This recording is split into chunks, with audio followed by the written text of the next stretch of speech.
ఇరాన్‌కి సంబంధించి అణుబాంబులు తయారు చేయకుండా ఉండాలనే కదా ఇప్పుడు అమెరికా దాడి చేస్తుంది. ఇజ్రాయెల్ దాడి వేరు. ఇజ్రాయెల్ మధ్యప్రాచ్యంలో తనకి పోటీ ఉండకూడదు అనుకుంటది. ప్లస్ ఇరాన్ దగ్గర అణుబాంబులుంటే ఉగ్రవాదులకిచ్చి తన దేశాన్ని నాశనం చేస్తుందన్న భయం ఉంది. కాబట్టి అది చేస్తుంది. బట్ అమెరికాకేంటి ఇరాన్ దగ్గర అణ్వస్త్రాలు ఉండటం ఇష్టం లేదు. సరే ఆ చర్చలు జరుగుతున్నాయని జరిగింది. అయితే ఇక్కడ కీలకమైనటువంటి అంశం ఏంటి అంటే ఇస్ఫహాన్‌లో ఉన్నటువంటి under ground uranium enrichment facility మీద దాడి చేసింది. అది ముక్కుని, మూతిని మూసేసిందా? లోపల దాకా వెళ్ళిందా తెలీదు. ఇవాళ జరిగిన భూకంపం దేనికి సంబంధించిందనేది తెలీదు. అది ఒక ఎత్తయితే 24 మంది న్యూక్లియర్ సైంటిస్టులు మాత్రం అందులో చచ్చిపోయారట. ఆ బాంబు పేలుడు ద్వారా.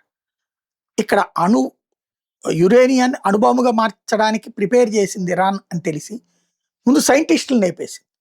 ఇప్పుడు మళ్ళీ సైంటిస్టులు ఒక్కొక్కళ్ళు ఎంత తెలివై ఉంటారు, ఎన్ని సంవత్సరాల నుంచి వాళ్ళందరినీ తయారు చేసుకుని ఉంటుంది.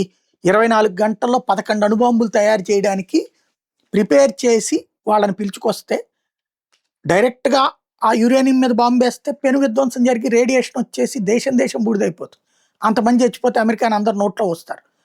అందుకని మొహాన్ని, ముక్కుని మూసేసి సేమ్ టైం సైంటిస్టులు లేపేయడం ద్వారా అణుబాంబులు తయారు చేయకుండా ఆపింది అన్నటువంటిది ప్రస్తుతం వినబడుతున్నమాట.